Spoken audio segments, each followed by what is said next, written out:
amahoro y'Imana n'imigisha y'Imana n'ingabire z'Imana zibasesekareho mwese abateze amatwi zino nyigisho z'iyobokamana, inyigisho z'idini ya Isilamu zihamagarira abantu kwinjira idini y'Ubuyisilamu.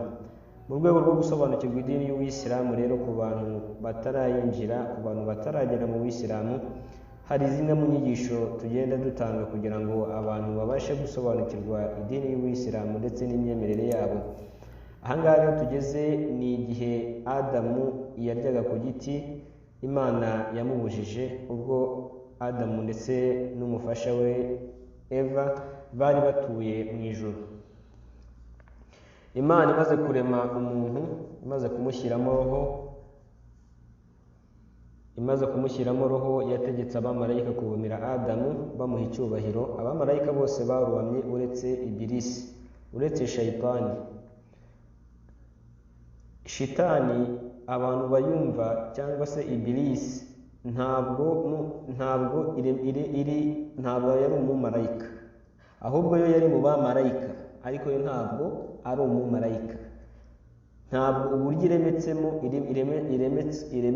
Imana yayiremye mu ndemo y'abamarayika, oya, ahubwo yo iri mu bwoko bw'amajini, kubera yuko amajini niyo yabanje gutura ino si. Amaze gutura ino si rero akora ubwangizi bwinshi, ariko harokokamo ijini rimwe bita Ibilisi. Imana rero igororera Ibilisi kuyijyana mu ijuru kubana n'abamarayika, kuko niko Ibilisi yageze mu bamarayika.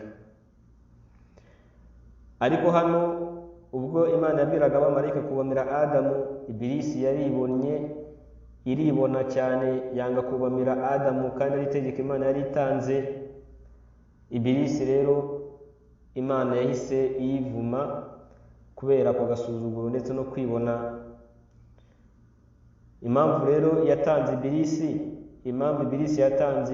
yavuze nuko yabwiye Imana iti, njyewe ndi mwiza kurusha uriya Adamu, njyewe wandemye mu muriro, we umurema mu gitaka, kubera yuko amajini Imana yayaremye mu kibatsi cy'umuriro, mu gihe abantu bo Imana yaturemye isoko yacu guhera ari we Adamu, Imana yamuremye mu gitaka. Ariko abamarayika bo Imana yabaremye mu rumuri. Ibyo rero ni ibiremwa bya Allah subhanahu wa ta'ala, ni ibiremwa by'Imana.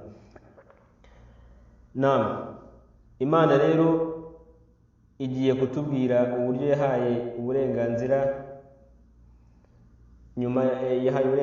Adamu bwo gutura mu ijuru.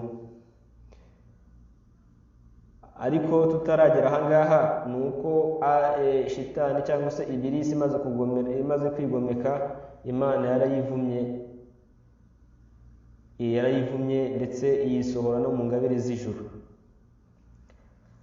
Imana yari yabwiye Adamu iti, ba'da a'udhu billahi minash shaitanir rajim, muri suratul A'raf, Imana iravuga iti, wa ya Adamu uskun anta wa zawjuka aljannata fakula min haythu shi'tuma wa la taqraba hadhihi ash-shajarata fatakuna min adh-dhalimin.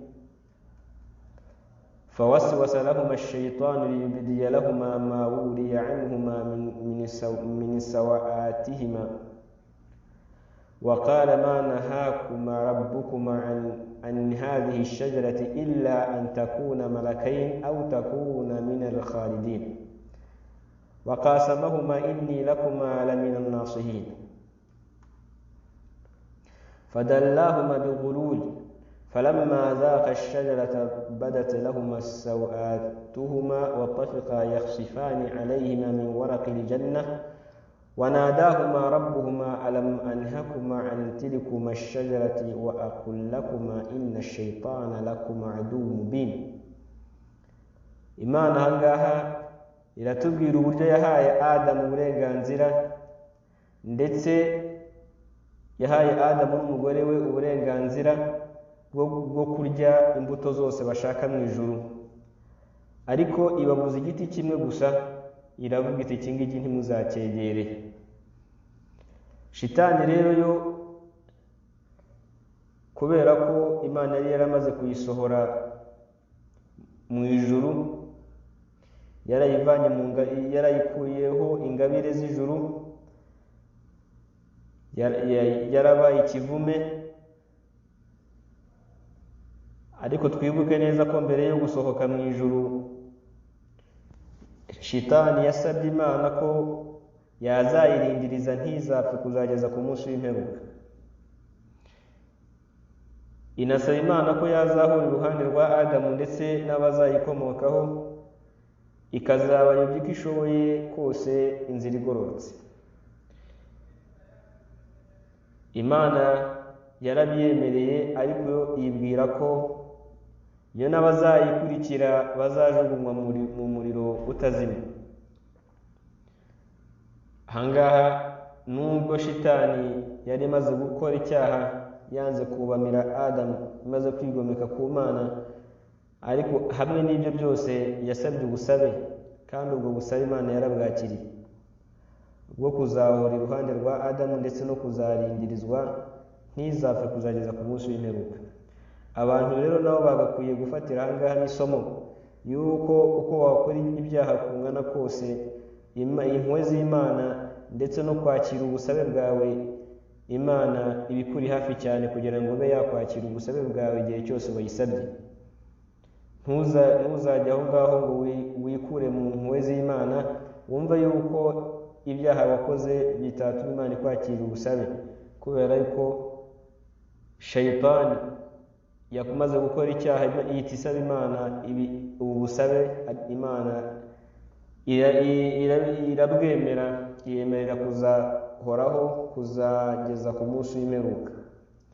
Yemerera shayitani kuzageza ku munsi w'imperuka idapfuye. Rero shitani yaje kugira ishyari kubera ko Adamu na Eva Imana yari imaze kubaha ijuru, imaze kubatuza mu busitani bw'ijuru. Shitani rero yaje kugira ishyari ryo kuba Adamu yarabaye impamvu y'uko asohorwa mu ijuru, no kuba uburyo bameze neza mu ijuru, bambaye neza. Iravuga iyigira umugambi wo kujya gushuka Adamu ndetse n'umufasha wayo ari we Eva. Shitani iravuga iti, irimo ibwira Adamu, iramubwira iti, umurezi wanyu yababujije kurya kuri iki giti kugira ngo mutaba abamarayika mukazibera ahangaho ubuziraherezo. Muramutse muriyeho gatoya, mukaryaho gato gusa, nuko byahita bibagendekera. Irabarahirira ku Mana iti, rwose ni inama nabagiraga, ati kandi jyewe nabatanze kuba ahangaha, iby'ahangaha ndabizi. Adamu rero yumvise ko ntawe ushobora kurahirira ku Mana abeshya, iramwumva, barya kuri cya giti Imana yababujije. Bakimara kuryaho bahise bibona bambaye ubusa, nabo batazi uko bigenze, batangira kwikingaho ibibabi by'ibiti. Adamu rero yabonye ko ibyo bibaye, ahita abona ko yarenze ku itegeko rya Nyagasani we, itegeko Imana yari yamuhaye ryo kutarya kuri icyo giti. Yahise yihutira gusaba imbabazi, yihutira kwicuza ku Mana, yihutira kujya gushaka impuhwe z'Imana. Iravuga iti, Nyagasani, twahuguje imitima yacu, uramutse utatubabariye twaba mu banyagihombo. Imana yakiriye ubusabe bwa Adamu, iramubabarira, ariko hamwe n'ubwo mubabariye, yahise imutegeka we n'umufasha wayo ari we Eva, umufasha wa Adamu ari we Eva, ibategeka guhita bamanuka kujya gutura ku isi. Ndetse na shayitani bose bahise bamanukira icyarimwe, bava mu ijuru bahita baza ku isi. Shayitani rero na Adamu ndetse na Eva bose bahita baza kuri ino si, batangira ubuzima bwo kuba kuri ino si, mu buzima bw'imihangayiko, mu buzima bwo kubira icyuya. Ariko hamwe n'ibyo, shayitani ntabwo yakomeje kubajya kure, ikomeje kubaba hafi cyane kugira ngo ikomeze ibayobye, ndetse n'abazakomoka kuri Adamu. Abitazabasha, abitazashobora nibo abagaragu b'Imana, bamwe bagaragira Imana ukuri ko kuyigaragira. Ngayo nguko rero uko Adamu ndetse na Eva uburyo Imana yabakuye muri Al-Jannah ikabazana hano kuri ino si kubera kurya ku giti Imana yari yababujije. Ubutaha rero mu rindi somo rizakurikiraho tuzareba noneho ubuzima batangiye hano kuri ino si, uburyo babutangiyemo, ndetse turebe niba icyo Imana yabakoreye nyuma yo kugera kuri ino si ndetse n'urubyaro rwabo, niba Imana yarabarekeye gusa igaterera iyo ngiyo, cyangwa se hari ikindi kintu yabakoreye mu rwego rwo kugira ngo bajye bakomeza bibuke Imana umurezi ndetse n'umuremyi wabo. Reka ducumbikire aha ngaha rero, Allah akomeza abishimire kandi abahe kuzayoboka idini y'Ubuyisilamu. Assalamu alaikum wa rahmatullahi wa barakatuh.